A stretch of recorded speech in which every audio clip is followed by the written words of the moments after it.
it just seems so obvious to me that Bitcoin is the next advancement of humanity beyond the gold standard. And we're currently living, to me, in this little blip in time between those two things.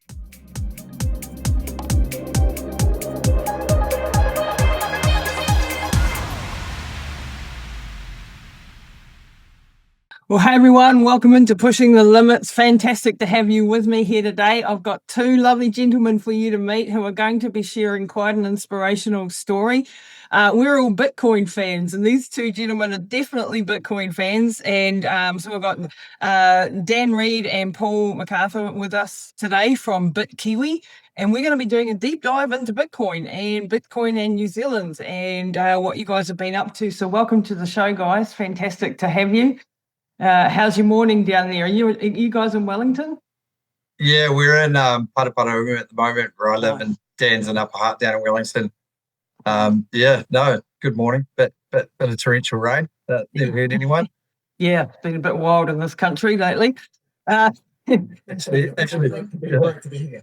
Yeah, we're luckier than some other people at the moment. So yeah, right. count our blessings and hope everyone's okay on the other side of the island. Guys, I want to dive into your backstory a little bit. Each of you, how did you get into Bitcoin? Tell us your backstory, and then we'll get into BitKiwi, which is what you guys have started. Yeah, we myself and Dan and another mate of ours, a long time friends since childhood, and we just started talking about Bitcoin. Our other mate Dan in particular, and sort of perked the interest, and the classic story of you sort of thing, is there a bit of money to be made, and then you go down the rabbit hole and everything changes. And so in a matter of months, the three of us started talking about it and learning about it, and podcasts and YouTube videos and books and reading a whole lot, and just became obsessed, all three of us at once, really. And it's kind of, as you probably know, and a lot of Bitcoiners know, it's kind of life-changing once you start to understand what's going on, and then it spreads into economics and monetary history and what is money, and it just kind of changes your whole outlook on life, really. And so in a matter of months, it went from the normal life to, okay, this is a kind of a life-changing moment in history with something like this coming about. And then we just got a passion for it. Like, this is the future, and we want to be involved in it. And where are the Bitcoiners? And does everyone else understand that? And you get that early thing where you just want to tell the world about it. Come on, yeah. So we sort of went out into the Bitcoin community, but there wasn't too much going on. There was the odd meetup here and there, but it was kind of tough to meet Bitcoiners in real life. And so we were looking for events, and there weren't really any. And so we were just like, oh, bugger it, we'll just start one. And that's sort of how BitKiwi came about. Started off as we'll just put the word out there in the community through Twitter at the time, and see if anyone shows up. And 20 or 30 people showed up to the first event, and you're like, oh, okay, this is something. And so then we just started building on it, really, and we've done 14 of them now. And they've grown, and we sort of get regular speakers, and we try and go through a few themes and different aspects, education, and just getting the Bitcoiners together, really. And we've been really lucky. A great crowd sort of joined from day one, and a lot of them have gone on to create Bitcoin businesses and initiatives in New Zealand, and now it's just a really great community, and it's just become a really awesome place for anyone with any level of interest and knowledge, really, to come along. It's a good place to learn, or it's a good place to network with other Bitcoiners. And Dan, how about you? Was your sort of journey sort of similar getting into this? Yeah, it was. I mean, Paul and I at that time were working with the same employer, and we were sitting on Parliament grounds, and he said to me, like, I'm interested in Bitcoin, do you know much about it? I was... Actually, I'll just stop you there, guys. Just Paul. So Dan, tell us a little bit how you got into it.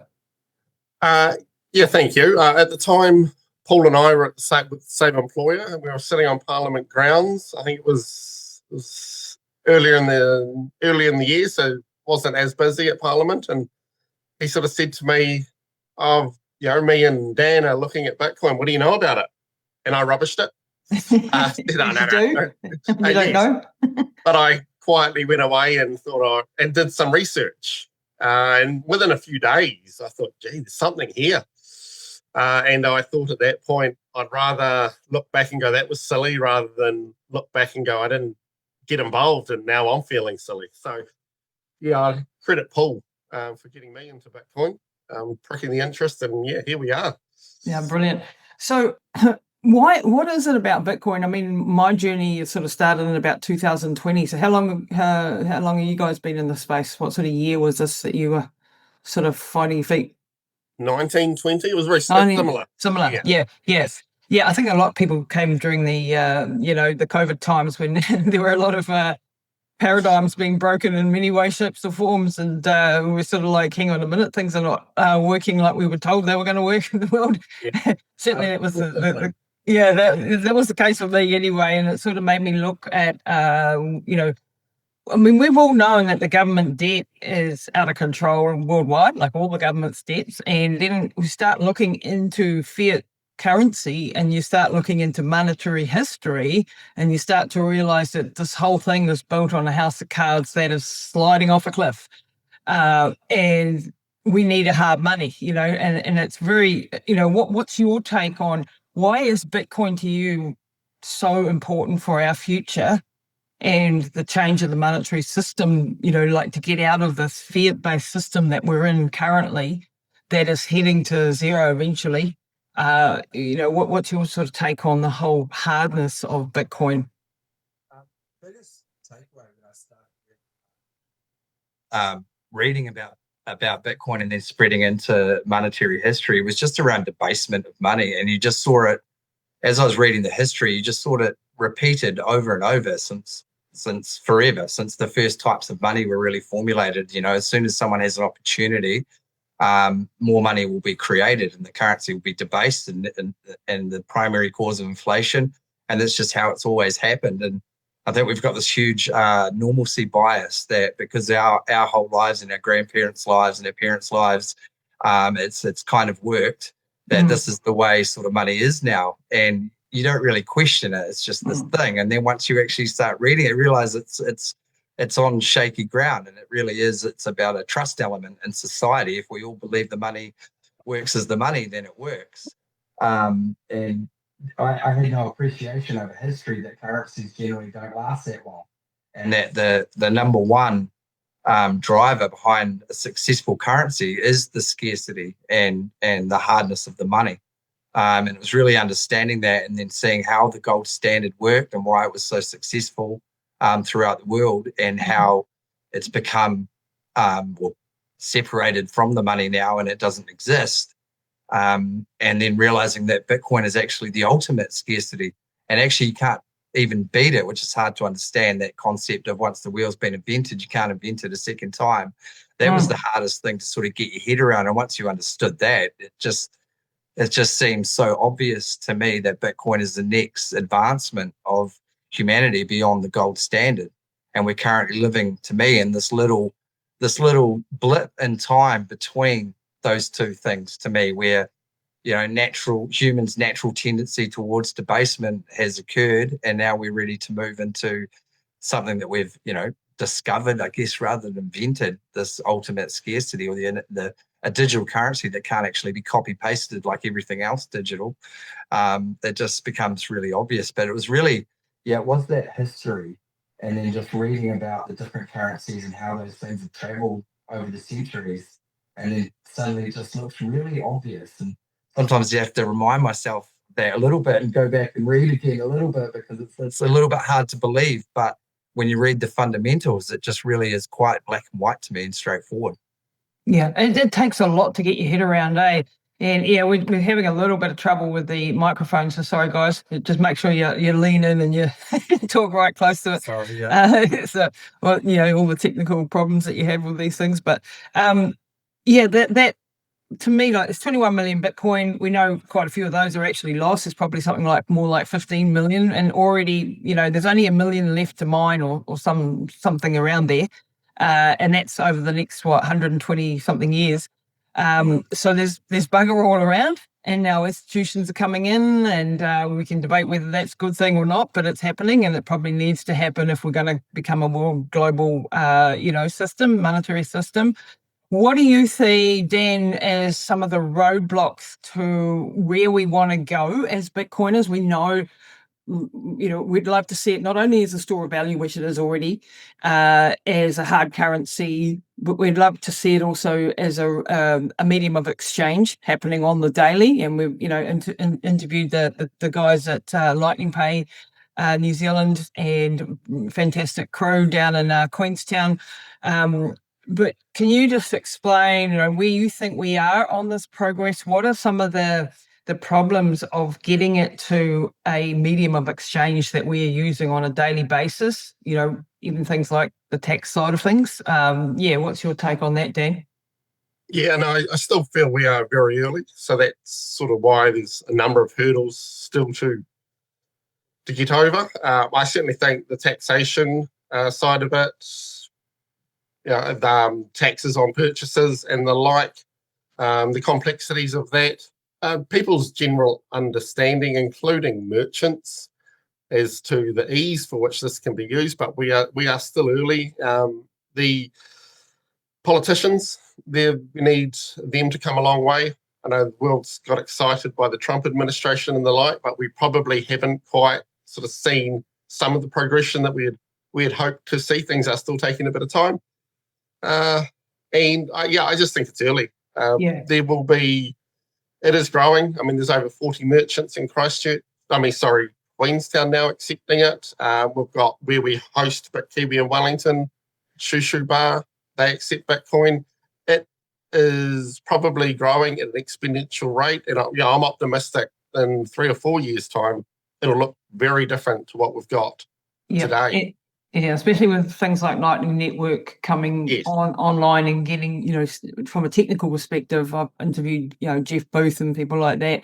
They're working on those layer 2s. We've got the base layer people. So people who don't know, the base layer of Bitcoin only has about 7 transactions per second. So that's not big enough to be able to scale the money, to be a medium of exchange where you've got millions of transactions happening every second. So you need these layer 2 systems that can help us sort of scale that. And that's what the brilliant guys and girls around the world are working on, that are trying to make this a medium of exchange, and things like the Lightning Network. And there are others that are developing these sort of technical things. And then we've got the taxation problems. And this is like, one of the issues that, I've had myself. I want to take Bitcoin in my business. The tax accounting for that is quite complex. And you have to, every transaction is a taxable event. You got to keep records that are, quite extensive. I'm in the online space, so, getting the software to do what it's meant to do, all of those sorts of things are sort of in their infancy, and it's still very clunky and difficult at the moment to do that type of thing. But I'm hopeful that the technology will go roaring ahead pretty quickly. Where Bitcoin has really grown exponentially is in the idea of a store of value, and that it's a hard currency, and people can see now the debasement that's happening all around the world.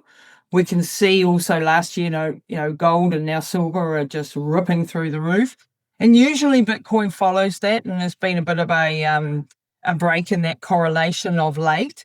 But I think that those sort of crocodile jaws will come back together, and that correlation to gold will probably, come back together. I think there's some, the issues that we had on October 10, when we had that massive sort of worldwide problems, technical problems, and not in Bitcoin, but in the crypto space, sort of put a damper on things. And then, there's some games being played because the banks are now coming in, the institutions are now coming in. They don't want to pay a full premium price, probably.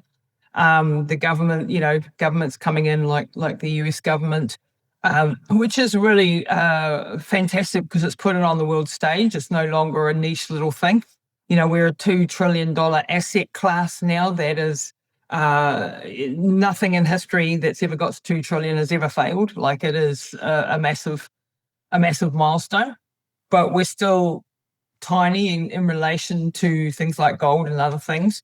Where do you think our trajectory, and what are some of the obstacles that you see for Bitcoin in the next couple of years, both from maybe a regulatory point of view, internationally and nationally, and some of the things that have been cleared out of the way by, say, like the Trump administration?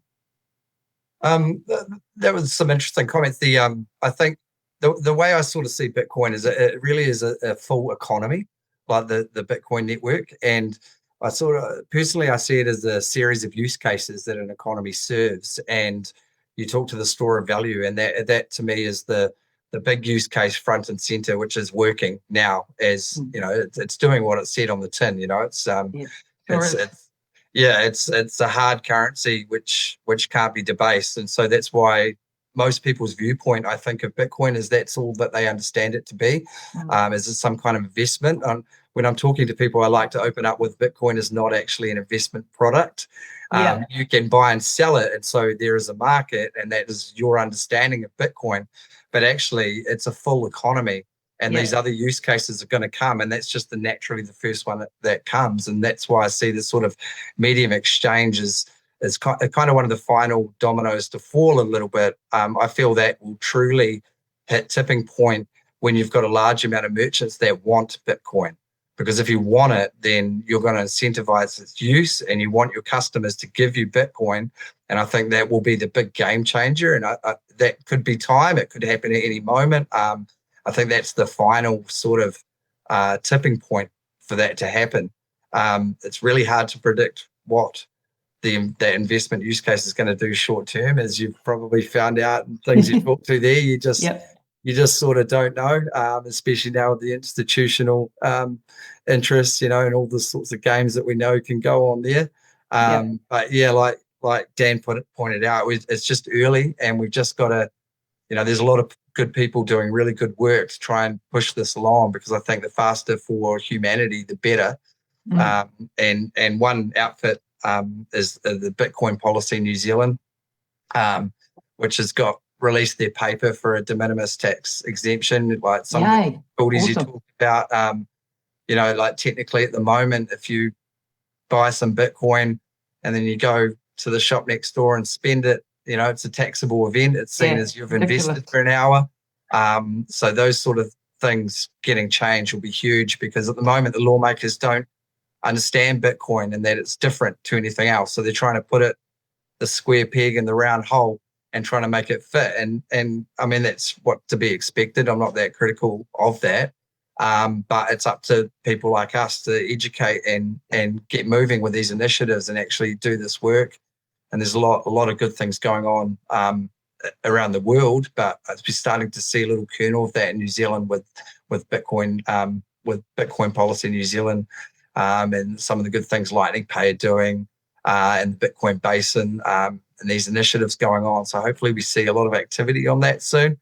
Get a few more of the politicians to get on board and make these things happen would be nice. Just make it easier, because it's so, like you point out, all that infrastructure needs to be built. And the beauty with Bitcoin is anybody can build those things. You know, it's an open network. It's like the internet protocol to me, where once you plug into it, you can build anything and anything's possible. And they're pushing open banking in the fiat world now, which is a good step forward for the fiat world, but it's nothing compared to what's possible by integrating with the Bitcoin network. You know, that's open banking on steroids. It's really an open market for any clever innovator or entrepreneur to just come up with something cool and give it a crack. Just like we saw in the 90s with the internet, anyone plugging into that protocol just started building cool stuff. And the government was so late. The governments of the world were so late on that. And they're going to be again. Yeah, absolutely. They're late. They'll get there, and then they'll be involved. But it's about just forward-thinking people with great ideas, just building stuff and then watching it happen. To me, I totally agree with that. And Dan, how do you see things like, bit of a curly question for you, but, you know, things like stable coins have come in of late, you know, like stable coins have been around for a decade, to be fair, but the now, you know, the Clarity Act in America and so on, stable coins take some of the use cases of Bitcoin away for those like transactional things, like especially in one of the big use cases for Bitcoin was in peoples of the world who were unbanked, that, didn't have a lot of money. So a lot of people in Africa, a lot of people in India and places like this with third world that didn't have access to bank accounts, they could use their iPhone to pay each other. Now, stablecoins have come along. Do you see those as a positive development, or it could take away some of the speed of the change of becoming a medium of exchange because of stablecoin? I know that's a tricky question for you. That's a good question. Look, I think down the track, we might look back and go, stablecoins weren't all that bad. I mean, I don't actually think long-term stablecoins are needed. At the moment, stablecoins are appealing in countries with even higher inflation than what we've experienced. So I can understand why they have been picked up so quickly in those countries. Yeah, for sure.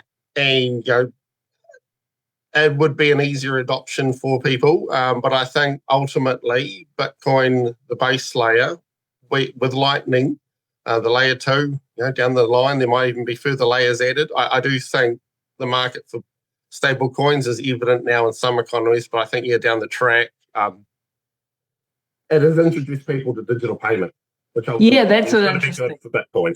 Yeah, that's an interesting point, because once you're in the digital economy with your digital dollars, your digital stablecoin dollars, if you like, it's one click away to go, oh, well, I'll put some of that in Bitcoin, right? Then you understand wallets, and you understand, the exchanges and all of that sort of stuff that usually comes with that knowledge of how to use a stablecoin and so on.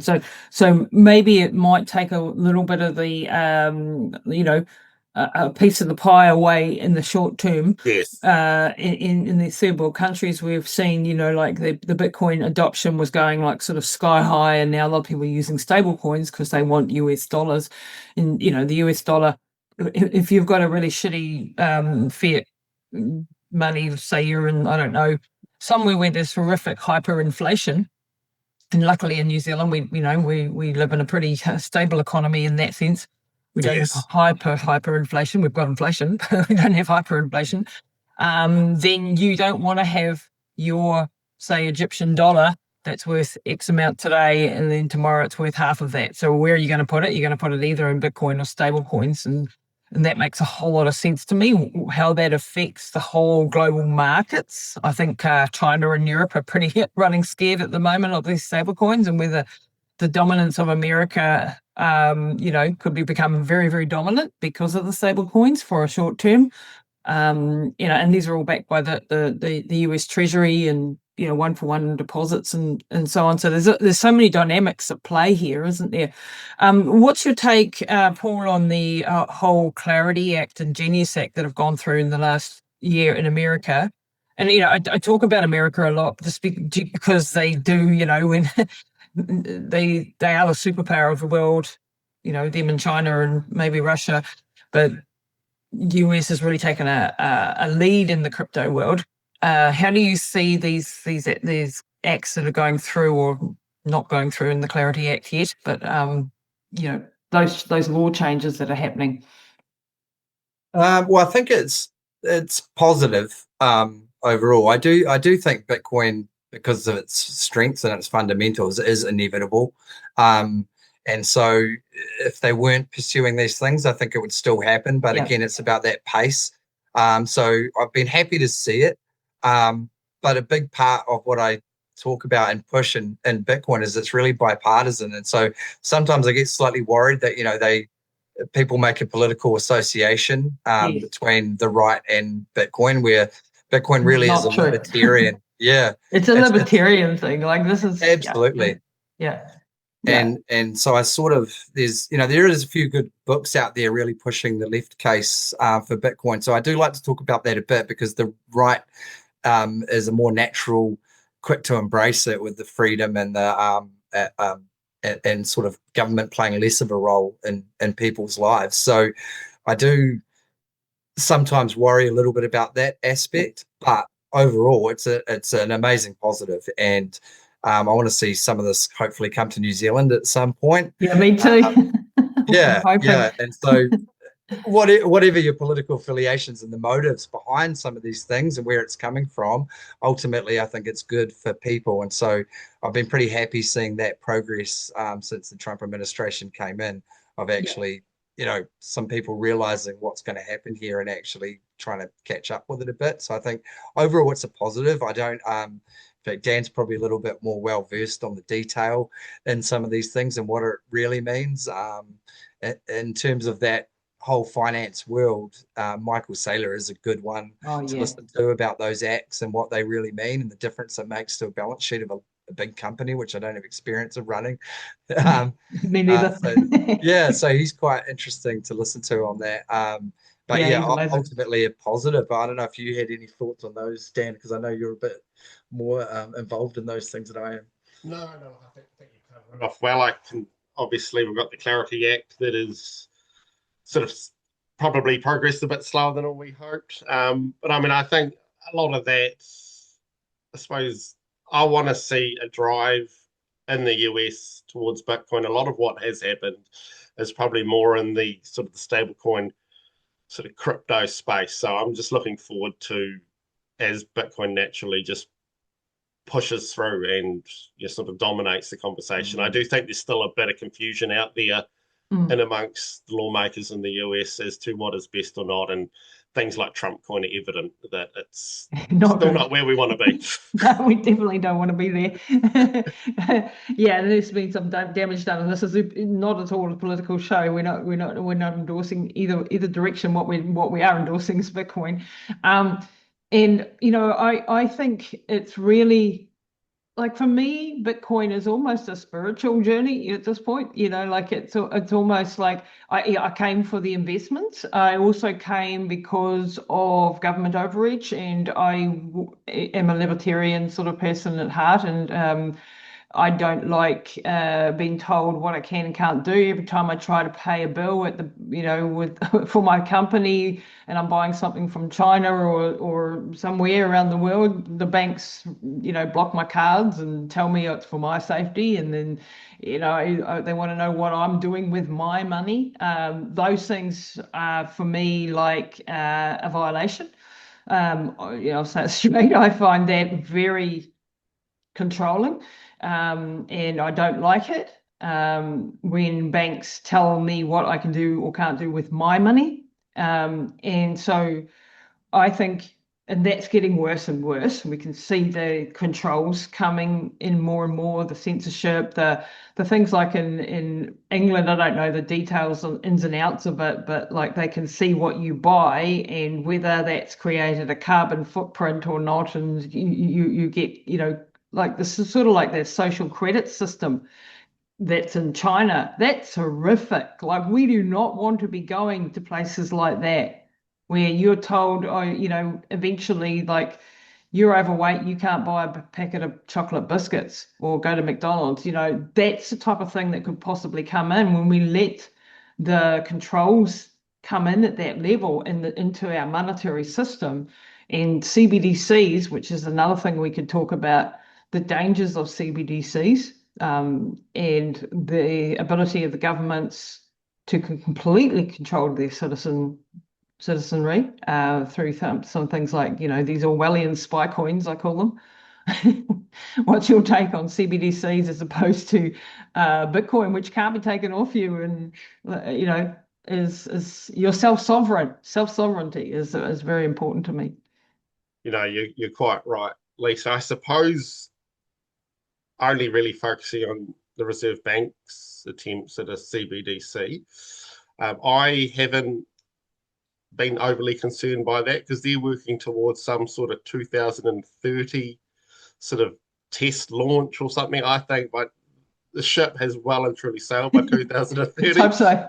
They will be spending millions of dollars per year on something they will shelve because they're just going to be way too late. That is, in this environment, 2030 is a long way out. Yeah. I'm looking forward to seeing where Bitcoin comes over that time. So, no, at a principled level, awful things. I just am completely confident that they will be so far behind the curve that it actually will become irrelevant by the time they think they've got something.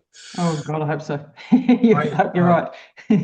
I'm sort of equally optimistic on the view around CBDCs. I do think, we know the track record of government delivering cutting edge technology is not great. Having worked in government departments, I struggle to see how they push through the security approvals. That's going to be a really tough move for a government. And I think that's why we actually, the CBDCs were being talked about many years ago. And we really haven't seen anyone roll out something really big and successful. And I think there's just so much to that. The security can't be compromised from a government perspective. They have to build that right, and there can't be a back door. And so I think there's a real struggle there, because I think the way is, to me, a CBDC is naturally built. It's not really a digital currency. It really is kind of just a more modern form of a fiat currency. And so there's going to be a level of centralization that has to be protected that you don't have in Bitcoin. And so to me, security looks like a problem for the uneducated mind, just looking in on how these things work. I think if a government was to deliver a CBDC to the most successful that they could, I think the worst case scenario is we've got a currency that's what the government demands you to transact with the government in. So they'll pay you in CBDC, you'll pay your taxes in CBDC. But in the end, Bitcoin is permissionless. And so nobody's ever going to store their wealth in these things. They'll always be storing it elsewhere. And they can't stop Bitcoin. And so that will naturally be the place that you go. And so I don't see them as a threat to the adoption of Bitcoin. I think they'll try, and they'll sadly waste a lot of taxpayers' money trying to roll out something big, because it's a hugely expensive undertaking. And so, no, I'm pretty optimistic. I think that governments will try.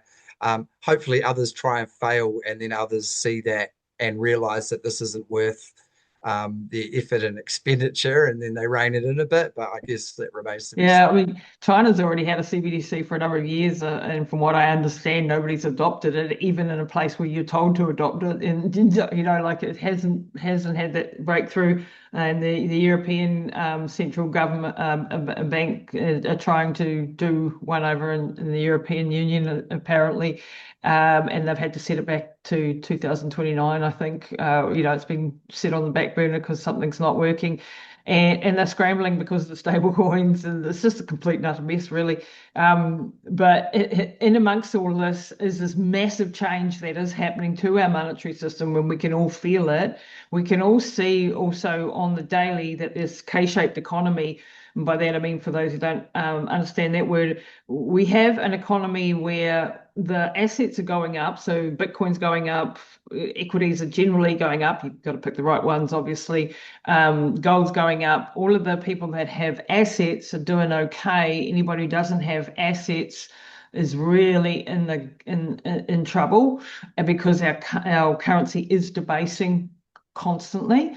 And so if you're not invested in really good stores of value like Bitcoin or even gold or even equities, you're sort of going down the toilet at a hell of a rate. And I sort of see the inflation and debasement together rate is about 12 to 14% a year. So if you're a wage earner, and you're like, my husband's a firefighter, and they're on strike at the moment, and they've been fighting, and they're offering them 1% or something ridiculous, and for the next 5 years, another percent or something, something pathetically tiny, right? And I'm going like, you're losing your purchasing power at 12 to 14% a year. And you and I go to the supermarket. We know what a steak costs nowadays, and you're telling me there's no inflation, and you're telling me that, everything's good, when I can't buy a steak anymore. I can't, it's too expensive. A lot of young families, they can't buy cheese, they can't buy, these staples that New Zealand produces, and we're not even able to. We can still afford the shit stuff, the stuff that'll make us sick, because somehow that's cheaper. But when it comes to buying your fruit and your veggies and your cheese and your butter and your milk and your steak and your all of these types of things that would be actually good for us to be having, Things are just out of control. Sorry for the rant there. But the debasement is real, and there are a lot of people in deep trouble financially, and there are a lot of businesses that are struggling. I mean, I run, 3 companies. The last few months have been tough. We've seen a massive drop off. I don't know whether it's seasonal. I'm hoping it is. But things are getting pretty tight for a lot of people. So how do you think this is going to sort of play out in the next? And when we have actually an economy that's doing okay on paper? Yeah, well, that's what they say, but yeah, that's as you say, the inflation numbers versus what people see the reality in the supermarkets, and I do think classically Bitcoin fixes this, ultimately overall the wider picture. But to me, what it comes back to is, and you talked about, equities going up, assets going up, because that's because of inflation. That's when people need to store their wealth, because you can't just save it in cash. And when I talk about Bitcoin, that's the big thing I always come back to is people just want to save their money. Yeah. Every second person you talk to now is like, oh, have you do you share these? And I'm in this, I'm in that, and you're enforced Kiwi saver and all these things. And all of a sudden, everybody overnight has tried to become like some kind of expert investor. But we're all investing in the same things. We're creating a sort of what looks like a legitimate kind of Ponzi, where we've all got to invest in these same things. That's how we've got to store our wealth. Where most people underneath it all, they just want to save their money and have it for the future. Yeah. The Reserve Bank's targeted inflation rate says that if I put $100 in a savings account on January 1, come December 31, I can buy $98 worth of stuff. Like that. That's the targeted goal, and that's what they tell us is as the ideal that's the place official. to be. Yeah, and so learning about Bitcoin and then monetary history and Austrian economics makes you really think, why is that? It's so arbitrary, this 2%. And you look at the history of that 2%, and there's no science behind it. It was just, actually originated in New Zealand. Roger Douglas came up with that as an idea. And America took it. Yeah. And that was a random thing, eh? So getting your head around the fact that actually 2% inflation is not good for the average person and doesn't need to be that way, that's a big step. And then it's actually, well, why can't I just put $100 up under my mattress, and a year later it gets me $100 worth of stuff just to maintain its value? Yeah, and so I feel people just want to save their money. And so that's what I think Bitcoin brings. Then you can save your money. And then I think we start to have it spread down to the inflation. Without that debasement and people's money being able to be saved, we've got a natural market force curbing the inflation and the rise in prices, and people can afford good things. I mean, we know that even when they do the classic CPI basket of goods, and they alter those. I mean, I don't know details of how the New Zealand calculation is, but they start putting in lower quality products and omitting something altogether, and it actually doesn't bullshit. In other words, it doesn't. Go to Trueflation if you're going to have a look at things, but maybe. But it's complete and utter rubbish anyhow. As is GDP and those types of things. Dan, what's your take on that?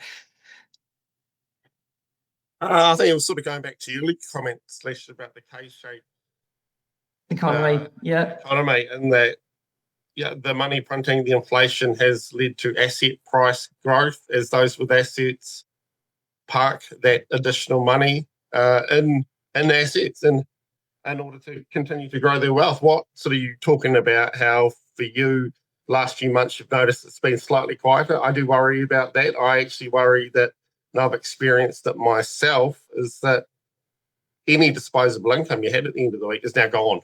Yeah. Whether it's insurances, rates, there's a whole range of things that have just double-digit inflation.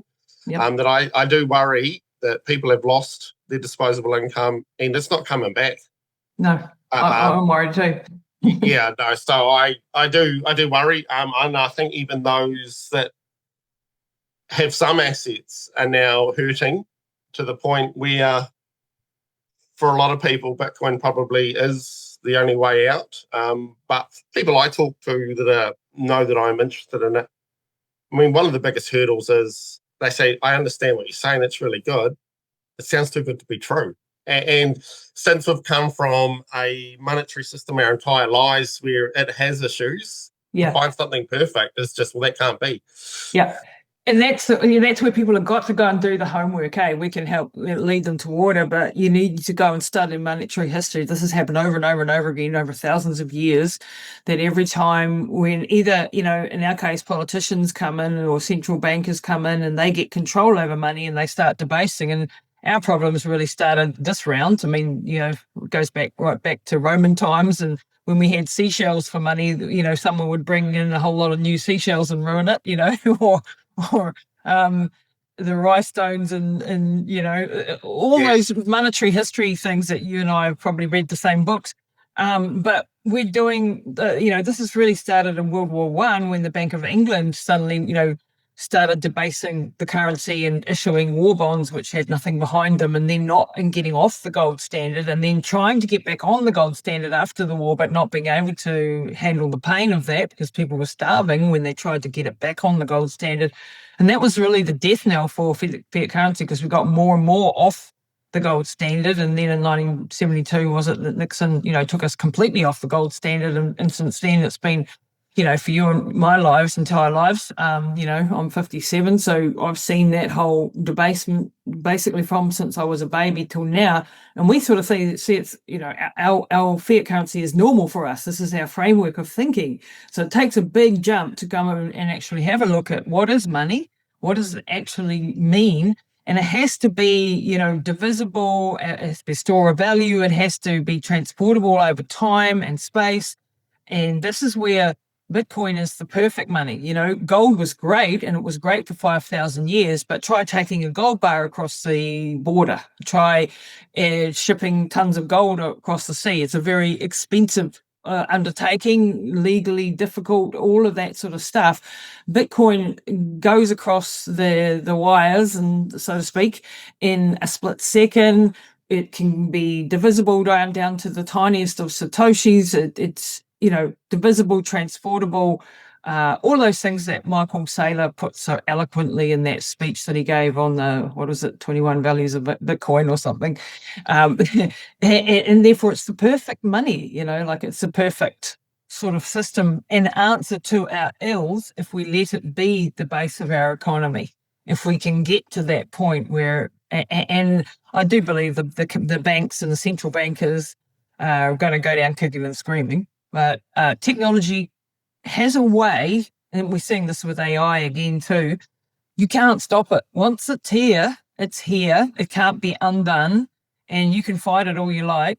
For years, the motor car companies tried to stop, EVs, but eventually, and I'm sure a few people died in that process, but eventually the technology always comes out and the technology wins, and you can't stop the advancement of technology, not in AI and not in Bitcoin. And Bitcoin has stood the test of time. We're now, 17 years old, which doesn't sound like much, but it's been through a lot in its short life. What's your take on all of that, Paul? That's an area of Bitcoin I spend a lot of time thinking about and really passionate about in that history. And absolutely, it's a piece of technology that can't be stopped and won't be stopped. And so it's just about the velocity of the change. Now, I always draw the biggest parallels with the internet, the adoption of the internet protocol, because it was the same situation where, the established institutions went down kicking and screaming, but eventually they had to integrate. They saw the light. I quite often say, Bitcoin is to money what the internet was to communication. And so, the traditional newspapers that didn't build a website went down. And I think it'll be the same with banks. And we've got a guy who used to come to BitKiwi events and is around the world developing great things in Bitcoin, James Scour.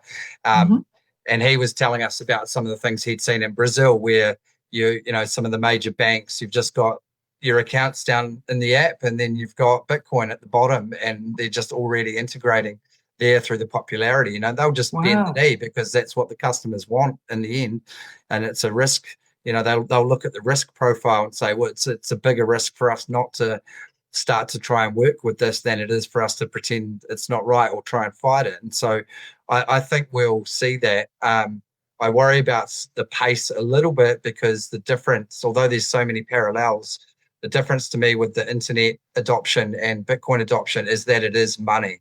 And so there's a whole lot of extra skin in the game in that respect. And that's where I get a bit frustrated with the cryptocurrency sort of movement, because I do feel that detracts and makes it difficult to see the value of Bitcoin when the natural first look for a person is, Bitcoin is one of many cryptocurrencies. They come with that. It's a separate thing. Attitude. It's a different thing. They're just so different. The cryptocurrency world really is a completely different thing to Bitcoin. We should separate that. It shouldn't be all under the one name crypto, really. It's Bitcoin and then there's crypto. We need to separate those out. Those are technologies, and some of them will do fine, and just like some companies will do fine, but nothing is Bitcoin, which is sort of the immaculate conception, really.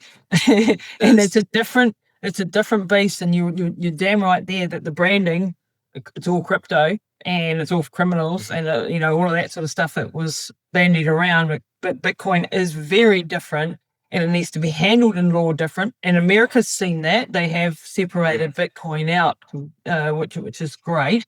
I mean, then you've seen the big turnarounds from people like Jamie Dimon, who runs the biggest bank in the world. Who's gone from, if any of my employees are found to be even buying Bitcoin personally, they're going to get the sack. And this is, a terrible thing. And we're never letting our people have Bitcoin, to now selling Bitcoin stuff and selling ETFs and doing the, big turnaround, talk about pivot. Or Larry Fink, who's gone, the biggest BlackRock, that control, trillions of dollars of people's assets all around the world, going from its rat poison to, I know that was Warren Buffett, but totally against Bitcoin, to now it's their biggest, most successful, and now we're going to tokenize everything, like a complete 180 and making huge money out of it. It's interesting to see these big players start toppling. Vanguard going down in the last couple of weeks. It's just like, finally, you idiots, why did you take so long? Really? Absolutely. And those examples are actually massive. And I feel like, we've been interested in Bitcoin sort of 6-7 years now. And so we sort of lose sight of those feelings in the early days when you're really learning about it. But if we'd seen those things coming, well, we did see those things coming, but they're really massive developments, because there is no bigger pivot in the economy than the likes of BlackRock, Vanguard, JP Morgan, etc. Actually completely changing their tune like that is pretty groundbreaking.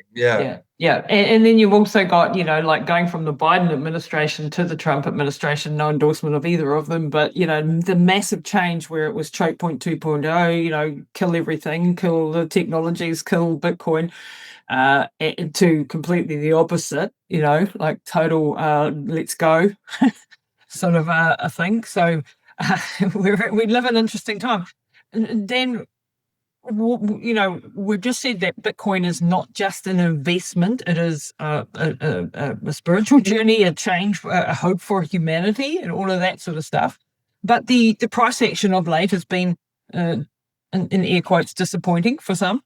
We expected it to go a lot higher this cycle, which I also think is dead this cycle. But how do you, most people are still in it for the investment, and we all need to make money, and in the short term, sometimes you've got things that you need. You've got loved ones who may be sick. You've got things that need to be paid for, and Bitcoin hasn't gone up as much in this last 12 months as we would have hoped. What's your take on what's actually happening in the Bitcoin space when you see gold ripping wise, but Bitcoin not ripping with it, which it has done traditionally? I mean, I do think that time will come. I was expecting a lot more last year, and probably a quieter year this year. That's what I was thinking. Might be the other way around. What may happen is the doom that might have been worrying me about 2026 may not arrive. Well, I do think with the institutions coming in, $2 trillion is a lot of money, but it's also not. There is ability to play around with price through options, through paper Bitcoin. I do think we are going through a period where there has been a huge rotation out of people that have held Bitcoin for, say, 15 years into treasury companies. I just think we are probably going to have a quieter period for a few months before we rip again. Mm-hmm. And I think if we can paint a green candle in 2026, that will be confirmation the 4-year cycle is over, or actually never really existed. And if that is the case, we might get a beautiful 10 years ahead where we only see green. That'd be nice. So, I mean, I'm despite the disappointment of 2025, rather optimistic about what 2026 will bring. I tend to think, I think we all expected last year to be good with, like a change in administration in US, etc., and all the backwinds that we had. But I've got a friend, Geordie Visser. Do you know Geordie? Brilliant macro analyst, brilliant Bitcoin guy, brilliant AI expert, etc. He wrote a piece that went viral about this is Bitcoin's IPO moment equivalent, and where because we were all like surprised at why it didn't go up at the end of last year, sort of thing. And he said it's just a change of the guard. We're going from the old OG Bitcoiners who've held it for a decade, and now it's going into new hands, fresh hands, somewhat institutional hands, and that's a normal progression for any company. If Bitcoin was a company, this would be like it going public, and it's actually a step change into a bigger thing. But in the meantime, when companies IPO, it often has a bit of a dip, or it's flat for a while things are digested. And we have seen now that the old OGs who were selling a lot in the late last year, or over the last 12 months, 18 months, has sort of slowed down now.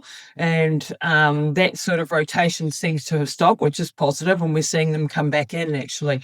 And that change of the guard, a lot of people saw that as being, the original gangster Bitcoin people are getting out because they don't believe in it anymore. I don't think that was the case. I think a lot of people are just taking chips off the table, maybe for their own lifestyle because they're 15 years older and they need something. I think also China banning and pushing pressure on people who have Bitcoin and the miners probably caused a lot of the selling out of Asia. And that's probably, China keeps trying to ban Bitcoin. They're not succeeding, but they try it every 2 years type of thing. So Geordie thinks that, all of that contributed to the suppression, but that this is actually the just a good setup for another rip higher, whether that's later this year or next week, who knows? But probably not next week. You never know. we live in hope. It will be good. But I do think this is not something to be frightened of, that we haven't seen these correlations come through. And if you follow the work of Raoul Paul and, Real Vision guys who last year were talking about the banana zone and everything's going to go up and then everything's going to go to the moon, and then it didn't. And they were sort of like, why didn't it? And the whole liquidity cycle changed, and the whole refinancing of the debt cycle went from a 4-year to a 5-year debt cycle refinancing, and that had a massive impact as well on it. So, whichever theories you like to believe in, but I still think we have, and both of those people still think we have, a lot of upside coming at us soon. So, let's hope that's the case. In the meantime, I'm like stacking not like mad because my business has been down a bit the last few months. I haven't been stacking as much as I wanted to be stacking, but whatever pennies I can get together, we're stacking, while it's down, if you like, at these levels. That's a really interesting. I haven't read that piece by Geordie Vista, but I will now, because it does seem a really quite logical use case. You can imagine that a logical viewpoint, because you can imagine that someone who understood Bitcoin really early and bought a hell of a lot and has sat on it for many years, they deserve to reap the labor, reap what they've sown, and you can really understand that okay, now I'm gonna, I've saved this away and it's grown in value, and now I'm going to enjoy my life. And maybe I'm 70 years old and I want to, lie on the beach and relax for a bit, or whatever the case is. It totally makes sense. And it sounds quite exciting when you paint it that way about a changing of the guard. We're just moving to the next phase That's what Bitcoin a Geordie little bit. says. Mm. Yeah, that makes a hell of a lot of sense. And I guess we might get a few more of those sort of phases in the future, but it could be, when you look at the BlackRocks and whatever coming in, this could be the big moment of that, I suppose. It sounds like quite a nice logical case when it comes to trying to predict what the value of a Bitcoin is going to do. I guess in our time in Bitcoin, I've just been proven wrong on short-term predictions again and again and again, and and just it doesn't seem to go away. Like everyone, you get excited when the price is going up, and I just buy all the tops. Yeah. You sort of wonder, why am I not getting better at this? Why do I still get carried away and everything? But then you see Sailor buying all the tops with Well, he just buys the tops, and he says he buys the tops. Yeah. He doesn't care. As soon as he gets the money, he's buying. Yeah, You DCO. realize it's pretty normal, and actually, well, it is what you take it back to. Just trying to save what you can when you can, Yeah. and just going to that DCA and just realizing it's inside 5 years. I'm not going to really accurately predict much at all, but that classic zoom out, I know what this is doing long term, and it's not a get rich quick scheme, which is what you think when you first start to buy Bitcoin. You then learn quickly, actually, this is a low time preference saving for my future. If I think I'm going to try and get in this and take some profit back into fiat inside a couple of years, then I'm playing the wrong game.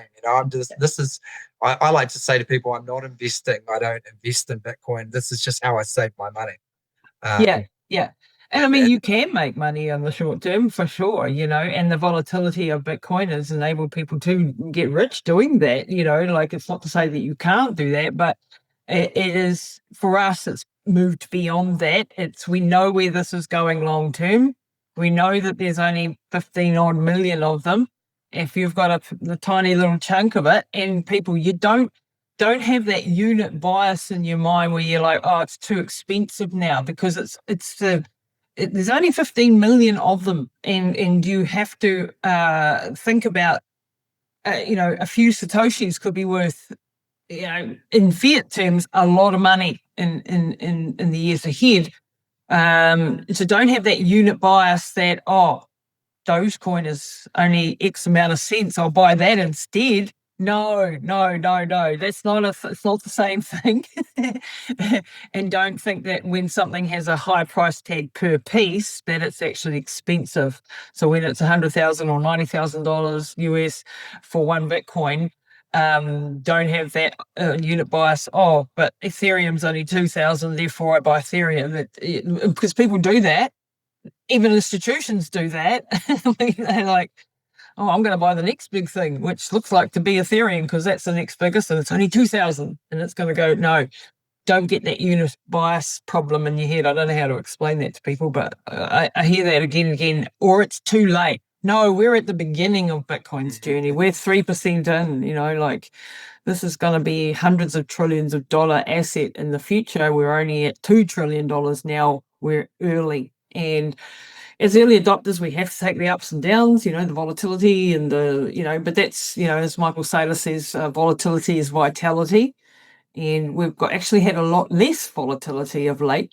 And so that brings its own sort of dramas as well, because people get into it for the volatility, but it is enabling like the institutions now to come in and things. As institutions come in, the volatility does tend to go down because it becomes more of a, there's a bigger market for it.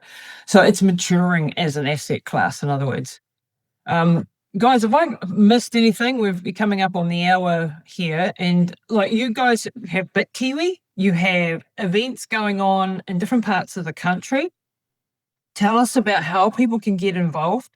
Come learn if this tweaked your interest about Bitcoin. You don't know if you like it or not like it, but you want to learn more. How can they get involved with coming along and having a beer with you guys and finding out? So we've got our next couple of BitKiwi events scheduled in. So next BitKiwi 15 will be in Christchurch on March the 7th. It's at the Duck Central, be at 1 p.m. We're lining up a couple of speakers. We'll have a couple of announcements to make very shortly, but we've locked in our first speaker for that event. Will be Francisco Colombo.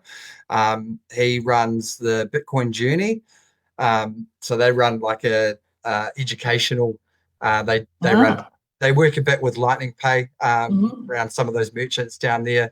They run hands-on workshops around what Bitcoin is, how to use it, how to run cold storage, etc. They're at bitcoinjourney.nz.